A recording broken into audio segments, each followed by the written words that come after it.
नहीं वो तो ठीक है, लेकिन एक बैकअप प्लान तो हो। मान लो तुमको ये अंदाजा होगा कि गलत हो गया है, मान लो 50%, तो बैकअप में थ्योरी रहनी चाहिए ना। माथा थोड़ी फोड़ के बैठे रहेंगे, क्योंकि बोर्ड एग्जाम में यही होता है, न्यूमेरिकल के ऑब्जेक्ट में थ्योरी होता है। वो इसीलिए रहता है कि थ्योरी वाला बच्चा थ्योरी कर ले, न्यूमेरिकल वाला न्यूमेरिकल कर ले, और जिसको लग रहा है कि मेरा न्यूमेरिकल गलत हो रहा है, न्यूमेरिकल का मेन ऑब्जेक्टिव है टाइम बचाना, ताकि आप थ्योरी आसानी से डिटेल में कर सको। ठीक है, तो पहला थ्योरी का पार्ट, पहला चैप्टर क्या है बताओ? पहला अकाउंट का सर, पहला है बेसिक्स, है ना? ये तो meaning, objective and scope of nature of account. हाँ, तो पहला क्या वर्ड आता है? Book keeping. पहला वर्ड है book keeping. What is book keeping? Is a combination of two word, book plus keeping. Book means, book में तो लिखा है बुक, नो सर, वो बिजनेस के ट्रांजैक्शंस होते हो, द बुक्स ऑफ अकाउंट्स जो हम मेंटेन करते हैं, और कीपिंग मीन्स उसको लिखते हैं, recording of transaction is called keeping. तो overall book keeping means maintaining of accounts books of business is known as book keeping. ये एक जनरलाइज डेफिनेशन हुई, है ना? अब राइटर की अलग होंगी, जैसे राइटर है जी आर बाटली बॉय, लिखे हैं क्या? यस सर, बाटली बॉय हैं, बॉटल के बॉय, क्या लिखे हैं? Book keeping is a science as well as art of recording business transaction under the appropriate account. बात वही आ गई, साइंस एंड आर्ट उन्होंने बोल दिया। साइंस एंड आर्ट एक क्वेश्चन बनेगा, why book keeping is called science and art, ये why accounting is called science and art. क्योंकि आर्ट इसलिए क्योंकि कला है, तरीके से इसको कला किसको कहते हैं? तो आप इस तरह से डिस्क्राइब करोगे, अगर आता है why book keeping is science and art, explain why accounting is science and art, explain. अगर ये क्वेश्चन बना तो आपको एक्सप्लेन करना है सबसे पहले व्हाट इज आर्ट। आर्ट क्या है? वे ऑफ डूइंग थिंग्स, किसी भी काम को करने का सलीका या तरीका इज आर्ट। भाई 4 तो लाइन हम भी बनाते हैं, पर उसको कोई पेंटिंग मान के खरीदता नहीं है, लेकिन यही 4 तो लाइन अगर पेंटर बना देता है तो लाखों में बिक जाती है। हमने भी तो शकल बनाई, पर उसको कोई इमोजी करने को तैयार नहीं था उस समय, जब 55 में बनाते थे। तो आज हाँ कि ना? So it is called art. Same in bookkeeping, same in accounting. There is a certain way of doing या preparing account. एक तरीका है ना कि जर्नल ऐसे ही लिखा जाएगा, ऐसे ही है ना? अब जर्नल का कॉलम को ऐसे तो नहीं बोल रहा बनाने को, कॉलम तो उतने बने हैं ना, नंबर ऑफ कॉलम सेम है, 1 2 3 4 5 लाइन, 1 2 3 4 5 लाइन है, तो 5 ही लाइन ना। पर इसमें तो नहीं रिकॉर्ड हो सकता journal. That's why it is called art. एक तरीका है काम को करने का, systematic way of doing things is known as art. Same in accounting, in book keeping, we are preparing the accounts in a systematic way, systematic manner. That's why it is called art. And what is science? The method, rules, techniques which are accepted by all over the world as it is. वो नियम, वो कायदे, वो कानून, वो rules, वो regulation जिसको पूरी दुनिया मानती है, is called science. Correct? सब मानते हैं ना। ऐसा तो नहीं कि जापान में कोई आदमी छत से कूदे बोले मैं तो करूंगा, मारूंगा थोड़ी, मैं तो सब थोड़ी इंडिया में लगता होगा ग्रेविटी, तो वहां भी लगेगा ना। तो it is called why every country wants the method. जो चंद्रयान में लगा, जो टेक्नोलॉजी चंद्रयान में लगी, पूरा नासा क्यों मांग रहा भारत से? जब भारत मांग रहा था कि तुम भी तो चांद में गए हो, दे दो, तुम ठेंगा दिखा दिए थे, हमने दिखाई नहीं। क्यों? हम तुमसे उससे आगे की टेक्नोलॉजी मांगेंगे, तुम ये लो, हमको वो दो, गिव एंड टेक। आप बार्गेनिंग कब कर सकते हो? जब आप कैपेबल हो जाओ। आप अगर कैपेबल हैं तो आप बार्गेनिंग करोगे कि हम दे रहे हैं तुमको टेक्नोलॉजी, हमको भी दो, हम चांद में जाने के दे रहे हैं, ठीक, सूरज में जाने के हमको लो, क्योंकि तुमने अभी सूरजयान भेजा है, हमसे ज्यादा नजदीक भेजा है। किस मेथड से भेजा बताओ? हम भी भेज रहे हैं कि हम भाई सूरज ये है, हम यहाँ भेज रहे हैं, तुमने यहाँ तक भेजा है, हमारे पास ये वाली टेक्नोलॉजी नहीं है, तो हमको दो, हम भी यहाँ तक पहुंचे, तब हम तुमको देंगे वहां जाने की। लेकिन ये कैपेबिलिटी कब हुई? अभी आप थे टन गोपाल, कुछ नहीं था आपके पास और मांग रहे थे, कोई क्या बोलेगा? क्यों नहीं? बात समझ में आ रही है? ये होता है आर्ट, सॉरी साइंस, जिसको सारी दुनिया एज इट इज मान। Same in accounting, there are certain rules of depreciation, certain rules of journal entry, certain rules of ledger, certain rules of preparing of final account। नियम है ना कुछ कि outstanding यहाँ लिखेंगे और यहाँ लिखेंगे। तो अब आउटस्टैंडिंग को चाइनीज में कैसे बोलते हो, जापानीज में कुछ भी बोलते हो, पर लिखने का तरीका तो वही होगा ना, जगह तो वही है, शब्द बदल सकते हैं ना। इटली वाले इटालियन लैंग्वेज में लिखेंगे, जर्मन वाले जर्मन में लिखेंगे, पर लिखेंगे वही। हाँ, उनके गवर्नमेंट के टैक्स रूल अलग हो सकते हैं। हो सकता है हमारी इंडियन गवर्नमेंट बोलती है कि हम डीबीएम मानेंगे, हो सकता है वहां की गवर्नमेंट बोले हम एफआईएम मानेंगे, डीबीएम हम नहीं मानते। कोई और कंट्री की गवर्नमेंट बोले हम इंश्योरेंस पॉलिसी मेथड मानेंगे। डेप्रिसिएशन के 16 मेथड। तो भाई कौन सी कंट्री कौन सा मेथड मानती है? लेकिन डेप्रिसिएशन तो डेप्रिसिएशन होगा ना, कि मशीन की वैल्यू घटेगी। That's why it is called science। जैसे साइंस का रूल हर जगह एप्लीकेबल है एज इट इज, ऐसे अकाउंटिंग का रूल हर जगह एप्लीकेबल है as it is. That's why we say that कि बुक कीपिंग या accounting is science and art. लिखोगे कैसे? पहले लिखोगे वाई, व्हाट इज आर्ट,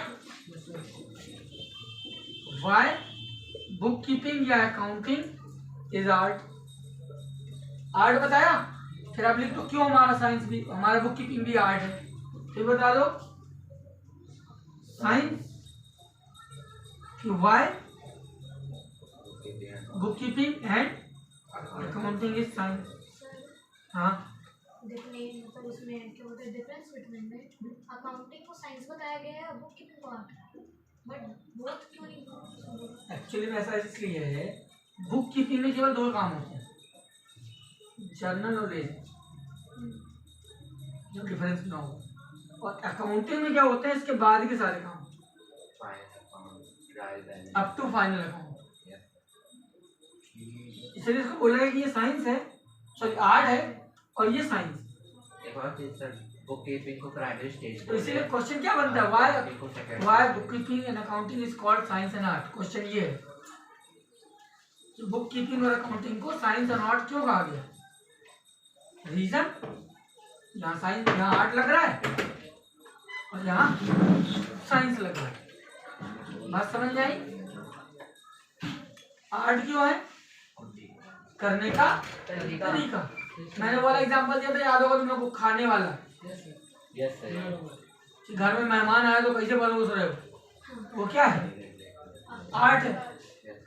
अब बनाया कैसे है, वो साइंस। तो cooking is science and art.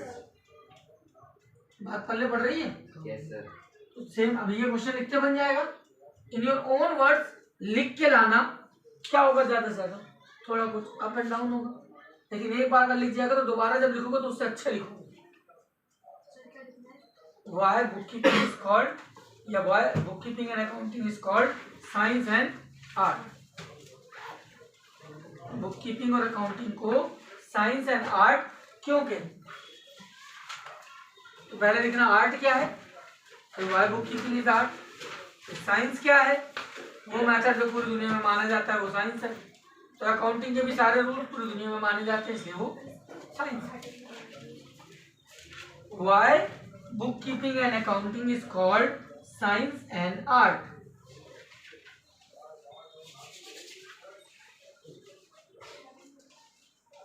Why bookkeeping and accounting is called science and art?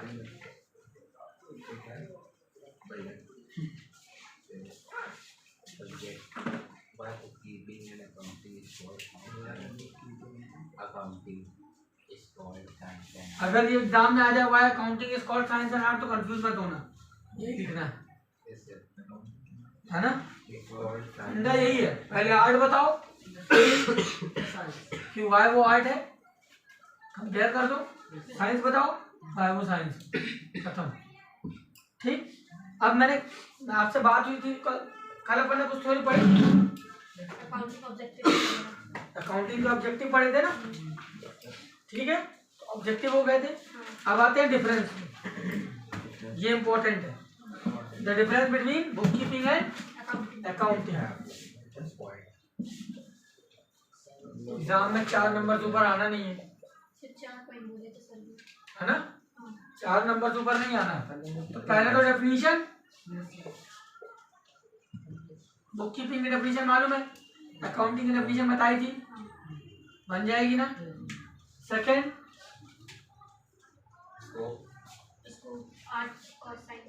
Art और साइंस, ये आर्ट है, ये साइंस। स्कोप, इसका नैरो, हाँ, या लेस लिखते हैं कुछ, ठीक है। इसका ब्रॉडर या high.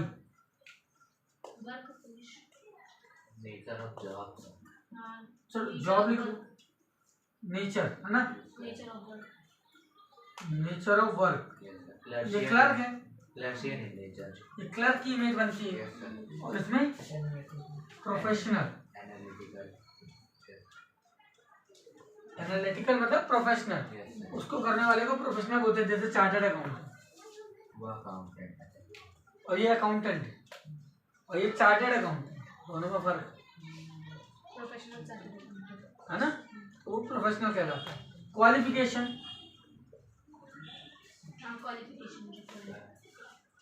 Less level of knowledge, है ना, थोड़ा सा भी नॉलेज है तो चलेगा। इसमें high, just like CNCS, chartered accountant या कंपनी सेक्रेटरी, थोड़ा ढंग का नॉलेज चाहिए, बहुचा गावता नहीं है।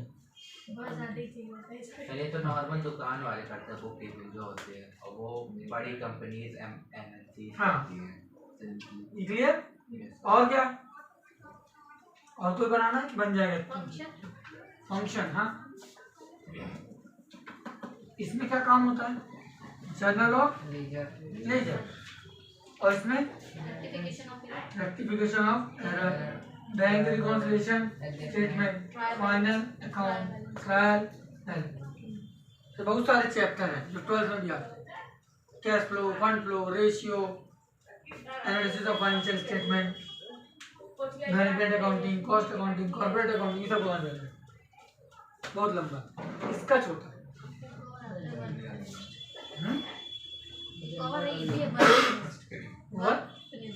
वर्क फिनिश, इसका काम कब खत्म होता है, जर्नल और लेजर बना, काम खत्म। इसका काम फाइनल अकाउंट। एक बहुत बढ़िया जो याद रहेगा, डिपेंडेंस, ये इंडिपेंडेंट है और ये डिपेंडेंट है। डिपेंडेंस का मतलब कौन किस पे निर्भर है, ये डिपेंडेंट का मतलब वो कौन किस पे, तो ये इंडिपेंडेंट है, ये किसी पे निर्भर नहीं है। भाई जर्नल और लेजर अकाउंटिंग पे डिपेंडेंट नहीं है, लेकिन अगर तुमको ट्रायल बैलेंस बनाना है तो लेजर चाहिए, किसके पास है, बुक कीपिंग के पास। फाइनल अकाउंट बनाना है तो ट्रायल बैलेंस चाहिए, ट्रायल बैलेंस कैसे बनेगा? यानी इसकी शुरुआत वहां से होती है जहां इसका काम खत्म होता है। जब लेजर का काम खत्म होगा तब ट्रायल बैलेंस बनेगा ना। अब ये बैठा है, मेरे को ट्रायल बैलेंस बनाना है, बोला मेरा लेजर नहीं बना, बैठे तो ट्रायल बैलेंस करना है। सीए का काम कब शुरू होगा? जब इसका काम खत्म होगा। Done. These are the difference between book keeping and accounting. पहला मीनिंग, डेफिनेशन, मीनिंग बोलो, डेफिनेशन बोलो, ऑब्जेक्टिव बोलो, वही है। Book keeping is known as book and keeping. Accounting is the process of preparing books या account. It is a science, it is an art. Bookkeeping have less या narrow scope, broader, बड़ा scope। मालूम है क्यों narrow बोल रहे हैं? एक दुकान में कोई बंदा बैठ के जर्नल लेकर बनाएगा ना तो वो एक ही दुकान का बना पाएगा, दिन भर बैठा रहेगा, तो बार बार सौदा होगा, ग्राहक आएगा जाएगा, बिल बनाते बैठे रहो, तो उसकी इनकम लिमिटेड होगी। लेकिन जो अकाउंटेंट होगा, सीए, वो अपनी जगह पे बैठता है, दुकानदार आता है, भैया मेरा हिसाब कर दो, तो उसके पास 100 दुकानों का हिसाब एक जगह हो। तो आप ये बोल सकते हो, कई लोग ये बोल सकते हैं कि यार अकाउंटेंट जो होता है वो भी तो 20 दुकान का हिसाब किताब मेंटेन करता है, लेकिन फिर भी उसकी फीस बहुत कम है। अगर मैं एक दुकान का अकाउंट मेंटेन कर रहा हूँ तो मैं 20,000 लूंगा और दिन भर वहां बैठूंगा, या 25,000 लूंगा, दिन भर बैठूंगा। लेकिन एक सीए एक अकाउंट में अगर साइन करेगा चेक करके तो 50,000 ले लेगा। डिग्री का पैसा नहीं है। अगर बिजनेस में फॉल्ट मिल गया ना और इनकम टैक्स वाले पकड़ लिए तो पहले सीएम के ऊपर आ जाएगा। तुम कहा देखे हो, ये तो बेचारा अनजान था, इसको तो मालूम नहीं था कुछ हिसाब किताब क्या होता है। 7 करोड़ का 7 लाख कर दिए। यानी तुम्हें दिए हो कुछ ना पड़ा।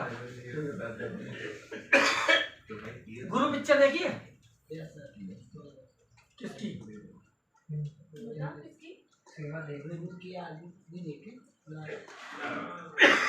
गुरु भाई पिक्चर है, अक्षय कुमार की। वो बड़े इंडस्ट्रीज के ऊपर है। लोग कहते हैं कि धीरू भाई अंबानी के ऊपर है। मैं इसको मतलब ये कंफर्म नहीं है कि उसके ऊपर है, पर एक इंडस्ट्रीज के ऊपर है।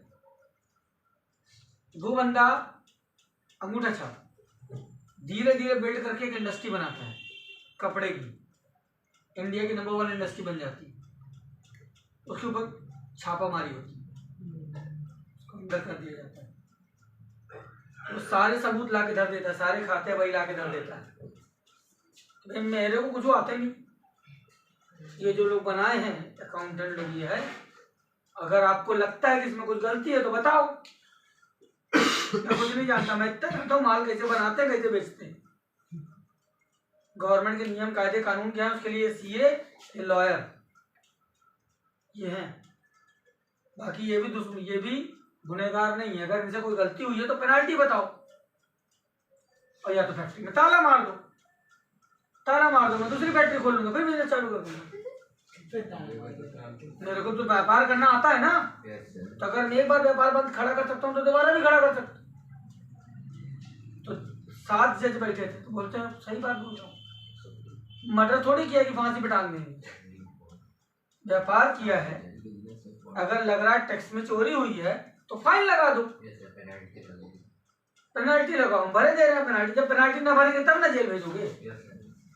अगर हम पेनाल्टी भरे दे रहे तो क्या जेल भेजोगे? बात समझ में आई? कोई क्रिमिनल अटेम्प्ट तो किया नहीं ना कि सजा ही होगी जेल की। टैक्स में फॉल्ट है और साबित ऐसा हो रहा है कि जो बिजनेसमैन है वो अंगूठा छाप, अगर वो भी पढ़ा लिखा होता तो ये माना जाता कि जानबूझ के किया। बात समझ में आ रही है? तो ये है स्कोप का मतलब। ठीक, नेचर ये क्लर्क का होता है, ये प्रोफेशनल होता है। क्वालिफिकेशन इसके लिए बहुत कम चाहिए। तुम इन लोग कर सकते हो, जैसे आप जनरल लेजर ना बना लोगे, जर्नल एंट्री और लेजर, तो यही 11वीं तक सफिशिएंट क्वालिफिकेशन। पर इसके लिए सीए चाहिए हाई पढ़ो। पूरा एग्जाम फिर एक जन इसमें फंक्शन क्या होता है, जनरल लेजर, इसमें after general ledger. Work finish कब होता है, जनरल लेजर बना काम खत्म, जब फाइनल अकाउंट बनेगा तब काम खत्म। लेकिन इसके बाद भी है, फाइनल अकाउंट बनने के बाद फिर अगला स्टेप चालू होता है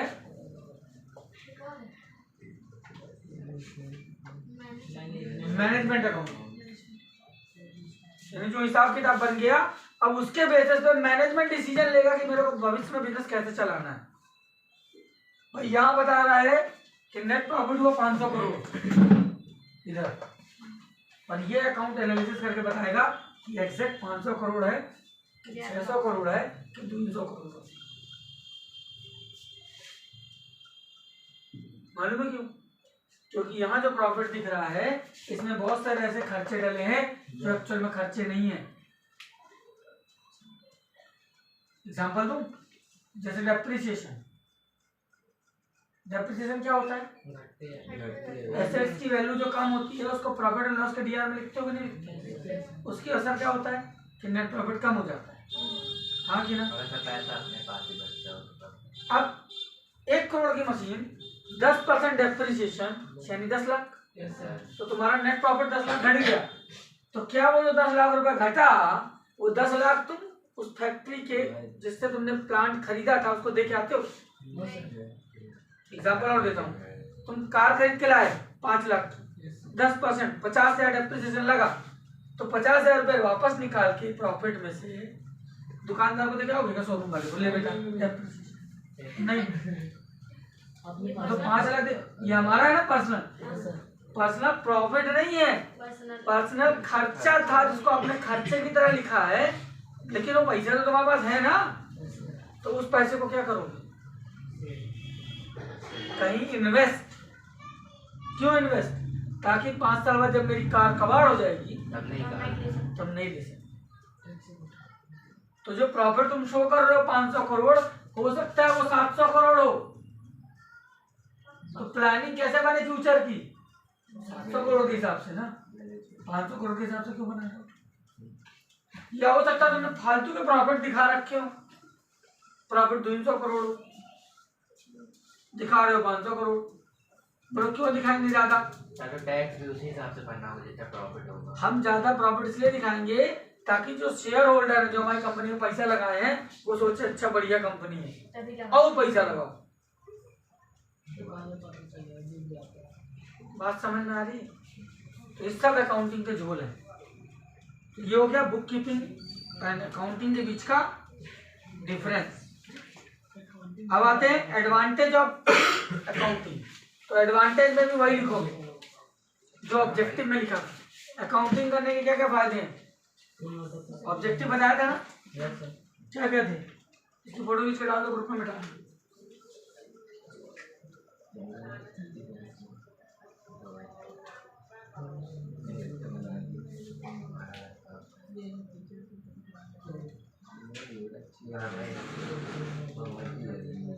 आ गई?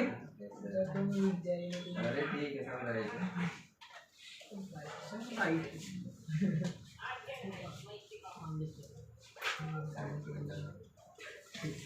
ध्यान रखना, जो थ्योरी के क्वेश्चन पढ़ते हो कोशिश करो घर में जाके उसको ओन वर्ड्स में लिखो।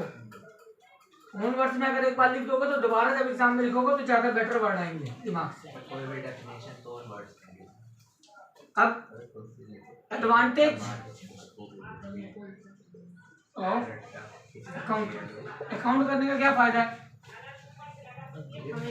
एज अ बिजनेसमैन सोचो, प्रॉफिट एंड लॉस का पता चल जाएगा, financial statement stability, business capital पता चल जाएगी, कैपिटल पता चल जाएगी, एसेट पता चल जाएगा, asset, debtor, debtor, creditor, expense, expense, income, debtor, income, debtor, creditor, creditor, लो,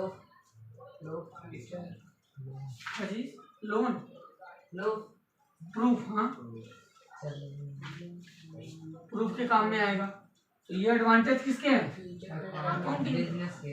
अब देखो एक चीज याद रखना, एग्जाम में ऐसे नहीं आएगा write the advantage of accounting for businessman. लिखते ही बता दो what is advantage of what are the advantage of accounting. Right. ठीक है ना भाई, बिजनेसमैन बन के सोचो, अगर मैं खाता वही मेंटेन करूंगा तो मेरे को क्या फायदा है। और यही मैंने कल बोला था, बिजनेसमैन बन के सोचो कि अकाउंटिंग क्यों रखोगे, ऑब्जेक्टिव कि भाई प्रूफ रहे, हमको मालूम रहे मेरे डेटर कितने हैं, क्रेडिटर कितने हैं, हमको मालूम है मेरे पास कितनी प्रॉपर्टी है। कैन यू बिलीव कि बम्बई 10% बम्बई किसका है?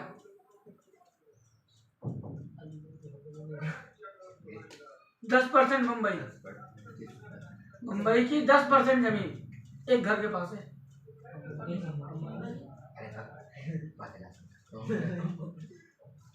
किसके पास? बजाज ग्रुप। बजाज सर तब भी फिर अंबानी क्या कर रहे थे जब अरे सर अंबानी लेकिन उसमें मालूम ऐसा है बनना है, देख जितना एक वीडियो है देखना मिलेगा कि 10% बम्बई किसकी, ढूंढना मिल जाएगा। बजाज मालूम है क्यों? रीजन क्या है? जब बम्बई बन रहा था, जब बम्बई शुरू हुआ था 200 साल पहले, 100 साल पहले, तब वहां पे पुर्तगालियों का राज था, जो पुणे के बगल में, पुणे मुंबई, यस सर। गोवा मुंबई है ना, गोवा में पुर्तगाली थे, पुर्तगालियों का राज मुंबई पे हुआ। शादी होती हुई तो दहेज में दे दिया था अपनी बिटिया को मुंबई। हाँ पढ़ना, कौन से देता? मुंबई दहेज में दे दिए थे। दहेज में मुंबई की दे दी। हाँ, और उस समय जिसको दहेज में दिए वो बोलता है मैं संभाल ना पाऊंगा, तो उसने एक कंपनी को वो किराए पे दे दिया बम्बई। देखना पूरा वीडियो, बड़ा मजेदार वीडियो है। सर गाड़ी बोली थी क्या किराए में दे दिया? ठीक है, तो जिसको किराए पे मिला, बाद में जाकर बम्बई का जितना लैंड एरिया है जमीन, उसका 10% एक परिवार के पास अकेले, और उसका 75% जंगल है अभी भी। अच्छा उसमें अभी कुछ बनवाया नहीं कुछ नहीं है, सिर्फ जंगल बट वो है उसी का, है उसी। गवर्नमेंट नहीं। मिला यस सर। कुछ और ही नहीं है। कुछ और ही नहीं है, बाद में ढूंढना आराम से, नहीं तो कुछ और मिलता रहेगा। ट्रिग्नोमेट्री आ गई। ट्रिग्नोमेट्री आ गई। चलो ठीक है, मेरे को मिलेगा तो मैं लिंक भेजूंगा, देख लेना। तो ये कहानी है, अकाउंटिंग के एडवांटेज निकालना है अगर, या किसी भी चीज के एडवांटेज ऑब्जेक्टिव निकालना है तो वो बन के सोचना पड़ेगा। ठीक, तो ये एडवांटेज, अब इसमें बहुत सारे लिखे हैं, देखो रिकवरी ऑफ लॉस है ना, हेल्प। देखो प्रूफ को इसने एक और नया नाम दे दिया, मेमोरी दे दिया, evidence in court, disposal of business. Disposal क्या होता है? बंद करना बंद करना। अगर हमको दुकान बंद करनी हो तो जिसको बेचेंगे तो वो ना पूछेगा तुम्हारे पास क्या खरीदी है, तब ना हम खरीदें। रिकवरी ऑफ लोन के काम आएगा। सेटलमेंट ऑफ डिस्प्यूट कल बताया था ना,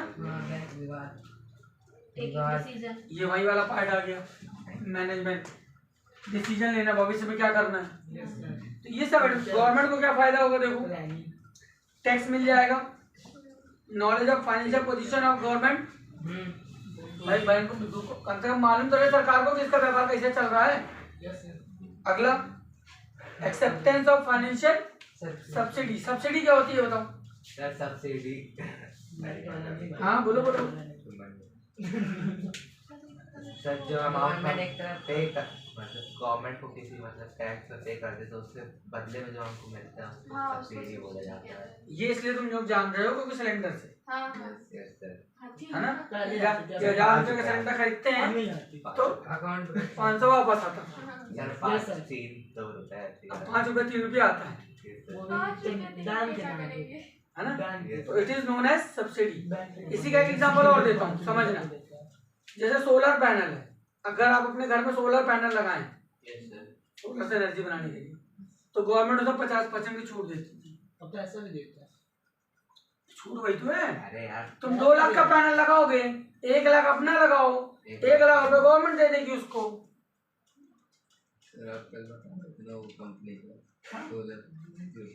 एक और एग्जांपल है, आपको घर बनाना है, नहीं है पैसा, सरकार क्या बोलती है 2.5 लाख हमसे ले लो, जमीन हमारे नाम में हो गई।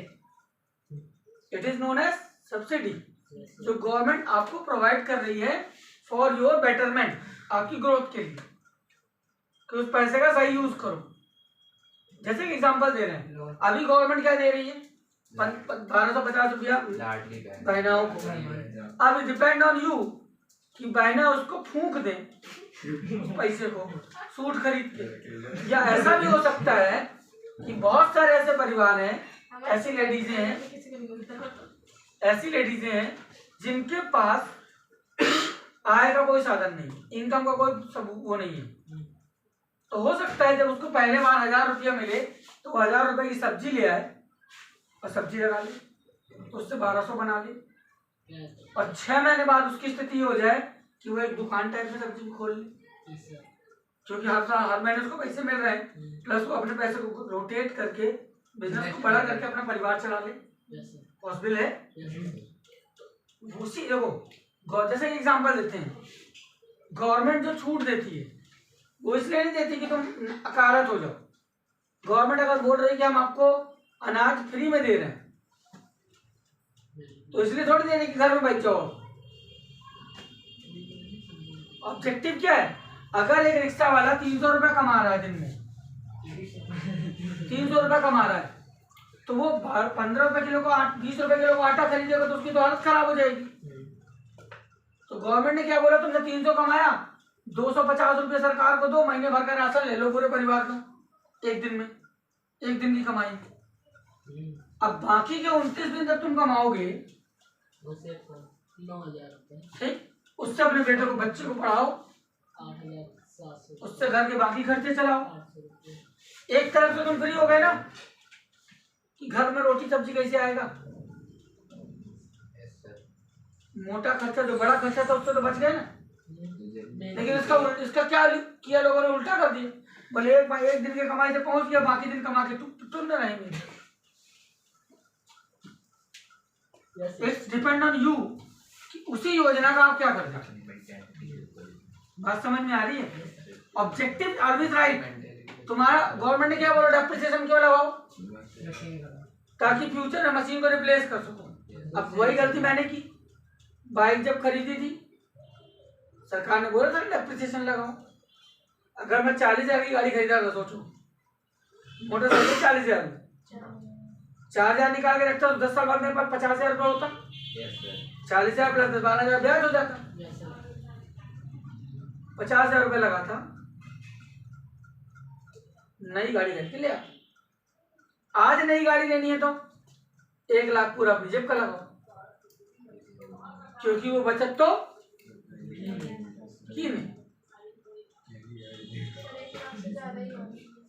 मैं एक एग्जांपल ले रहा हूं ना, कि अगर आप प्लानिंग से चलोगे तो बिजनेस बड़ा स्मूथ चलता है। लेकिन अगर आपने प्लानिंग को, इसका पैसा उधर, उसका पैसा इधर खर्चा किया, वो तकलीफ दे। ठीक है ना? नाउ वी मूव आगे। लिमिटेशन क्या होती है, जल्दी बताओ। किसी भी चीज की लिमिटेशन का मतलब क्या है? कहां पर वो चीज काम करना बंद कर दो। भाई यू हैव सम लिमिट्स ना, भाई तुम ये कर सकते हो और ये नहीं कर सकते। कॉमर्स के स्टूडेंट की एक लिमिट है, पर साइंस के एग्जाम नहीं दे सकते। साइंस के स्टूडेंट की एक लिमिट है, कॉमर्स के एग्जाम नहीं दे सकते। ऐसी अकाउंट की भी कहीं लिमिट होगी जहां पर अकाउंटिंग तो काम करेगी नहीं, फ्लॉप हो जाएगी। कैसे? पहला देखो, information of profit and loss और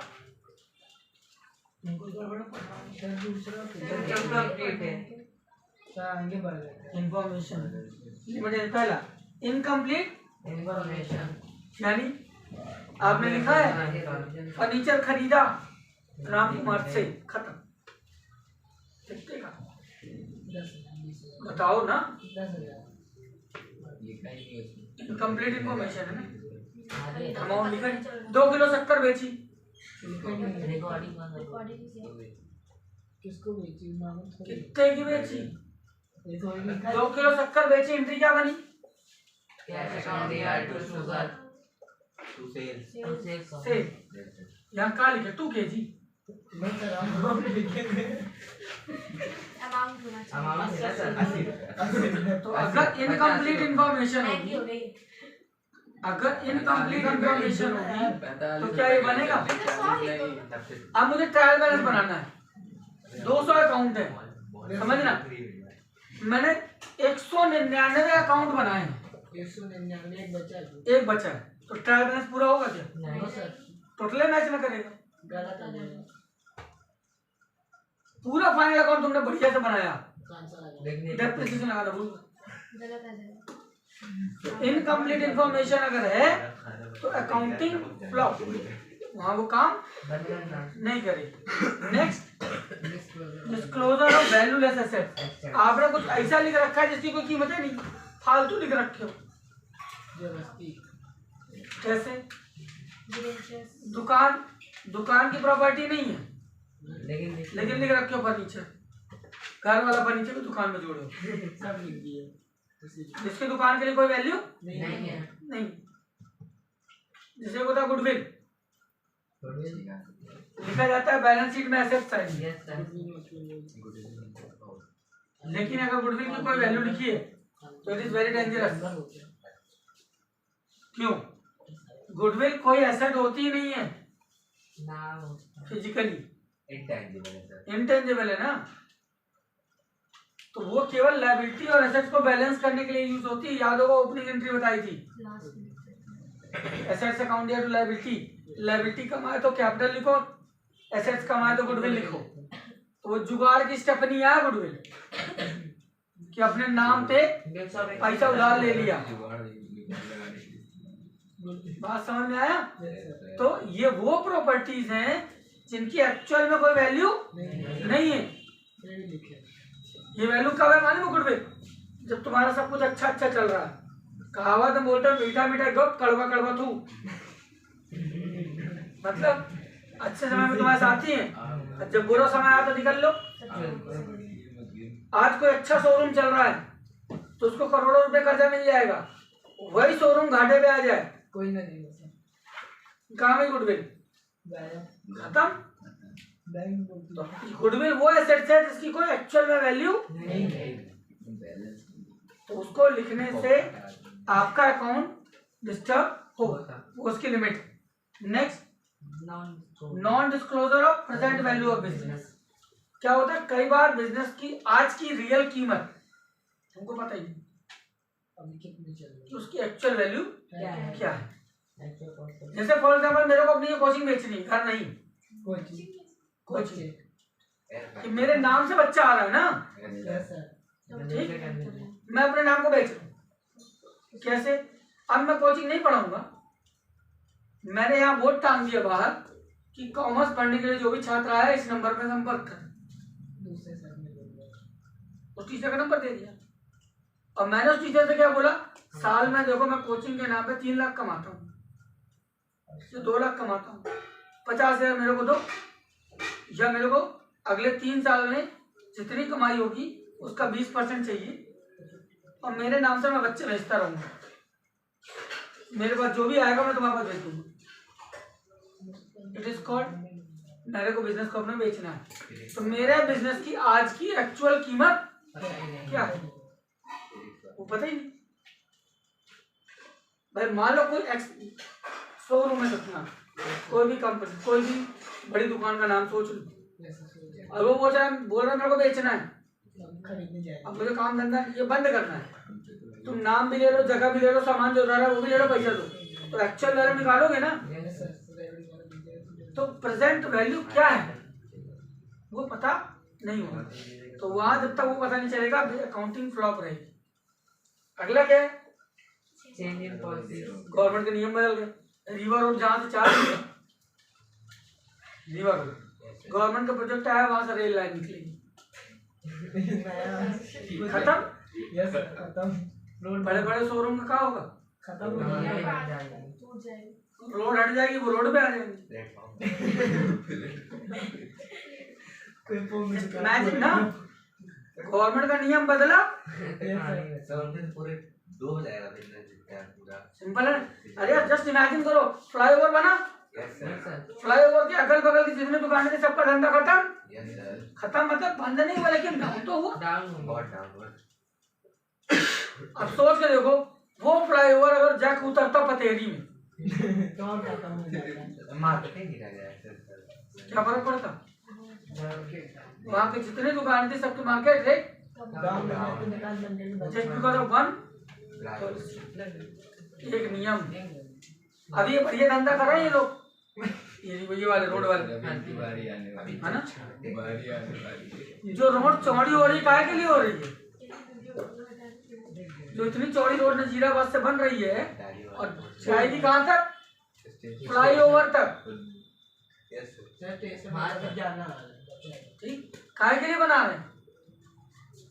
वो फ्लाईओवर जो आधा बना ना, ये जाएगा पूरा बतेरी तक, और वहां से वो फ्लाईओवर कनेक्ट होगा तो ये उतरेगा सीधे नजीराबाद के बाहर। तब क्या होगा? बन जाएगी, फर्क पड़ेगा, बहुत ज्यादा पड़ेगा। फर्क नहीं पड़ेगा, ज्यादा फर्क पड़ेगा। हाँ, लेकिन जिंदा रखो तब तक आप हम बुढ़े हो चुके। ये बात है, बहुत स्लो काम चल रहा है। सर ऐसे तो पूरा मुंबई फ्लाईओवर से भरा हुआ है, पूरा मुंबई फ्लाईओवर से भरा हुआ है सर। भाई रीजन ये है ना कि भाई इतना ट्रैफिक है। अब आप ट्रैफिक मानो 3 फ्लोर में चलता ट्रैफिक, कैसे? रोड में भी, फ्लाईओवर, ठीक है ना? ऊपर से ट्रेन चल रही, मेट्रो, ये ट्रेन, चिंता ना करो, कुछ देर बाद उल्टी बस चलेगी। ऐसा टेक्नोलॉजी जापान में है? यस सर, जापान में चलती है ना। ट्रैफिक को कम करना क्या करें? जमीन तो वही है ना, नई रोड बना नहीं सकते। इंसान कैसे बैठेगा? आगे पागे देखो तो अरे यार, बस उल्टी लटकी है, आदमी थोड़ी उल्टा लटका है। सीट तो सीधी है ना। अपोजिट हो गया,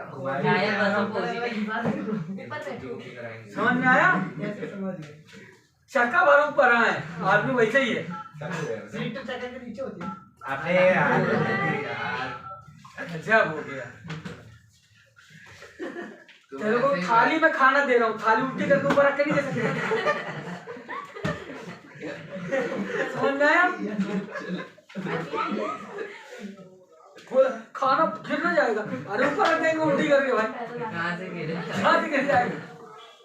समझ गए? ये तो वही बोल रहा है लालू वाला हाल, बोले पानी में से बिजली निकाल लिया, पानी में काट बिजनेस खत्म हुआ। आज ये बस काफी है sir. Creation of secret reserve मतलब अगर आपने या कंपनी ने सीक्रेट रिजर्व बना लिए, यानी तुमको जैसे मान लो मेरे को फीस मिली, अब मैं बतावे ना करूँ कि कितनी मिली, पैसा अलग करूँ और अलग बैंक अकाउंट में डालता हूँ, तो घर वालों को नहीं बता रहा हूँ, तो वहाँ को खजाना जुड़ गया 10 साल में 20 साल में। ऐसी कंपनी में हो रहा है, मान लो कंपनी को 500 करोड़ का प्रॉफिट हो रहा है, उसमें से कंपनी हर साल 20 करोड़ रुपया अलग रख रही है। 100 साल में कितना हो गया? खजाना बन गया ना वो।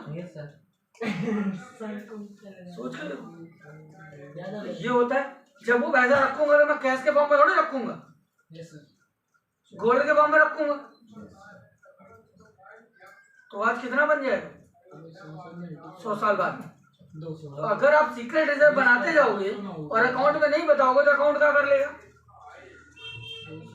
अकाउंट बता पाएगा कि इस कंपनी की कितनी वेल्थ है? नहीं बता पाएगा।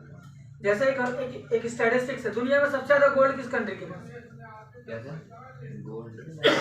किस कंट्री के पास सबसे ज्यादा गोल्ड है इस दुनिया में? अमेरिका। इंडिया के पास हुआ करता है लगभग 60,000 टन, समझना, 7,000 से ज्यादा टन। इंडिया के पास कितना मालूम है? लगभग 600 प्लस ना, लेकिन इंडिया के पास सबसे ज्यादा गोल्ड है। पता है कैसे? नहीं, पानी में 26,000 टन हमारे घर की महिलाएं पहने रहती हैं। उनका तो पानी के अंदर होगा, ये उल्टा भी करेगा। सोचो बिल्कुल बात सही है। 26,000 टन हमारे देश की महिलाएं टांग के घूम रही हैं। सर इंदौर में वो क्या इतनी मोटी पहनता है अकेले। ये खेल है। गोल्ड मेडल हमारे पास सबसे ज्यादा गोल्ड है, लेकिन हम गोल्ड को रिजर्व में रखने की बजाय पहनते हैं। वहाँ बिक जाए। पहनते हैं अभी कम से कम 100-200 टन तो अभी दिवाली में निपट जाएगी। यस सर, आराम से। जब तेरे से एक तोला खरीदने में जान निकल जाती है, वहाँ टन में बिक जाता है। दीपावली के दिन नहीं होता, मतलब गाड़ी खरीदो 5 ग्राम सोना दिलवा रहे हैं। यस सर, ऑफर आया है कूपन में। वही उठाएंगे। मारुति स्मार्ट वॉच भी दे रहा है। लास्ट है मैनिपुलेशन ऑफ डेटा, मतलब कौन सी गाड़ी? आप जो नंबर लिख रहे हो वो गलत। हमारे बिजनेस में नहीं है। जैसे 1 लाख का माल बेचा 10,000 दिखाया, फिर 5 ग्राम 90,000 रुपए के पास और चांदी की वो भी और कौन क्या करेगा? सब वही दे रहा है, गाड़ी को दे रहा है। नहीं गाड़ी हम एक चेक गाड़ी कैश बैक भी दे रहा चेक है फाड़ दो। एकदम से। चेक फाड़ दो। 5,000 का। चल दी। भाई बाबा, क्या हो गया? नहीं गिरने लगा? पानी कहाँ? पानी तो नहीं गिरेगा तो पता चलेगा। तो ठंडी में पानी कहाँ गिरता है? गिरता है। गिरता है, जब गिरता है तभी तो ठंडी पड़ती है। हो गया, बारिश हो रही तो तंगी दिखेगी ना। अरे गया यार कभी तो बारिश में पड़ी।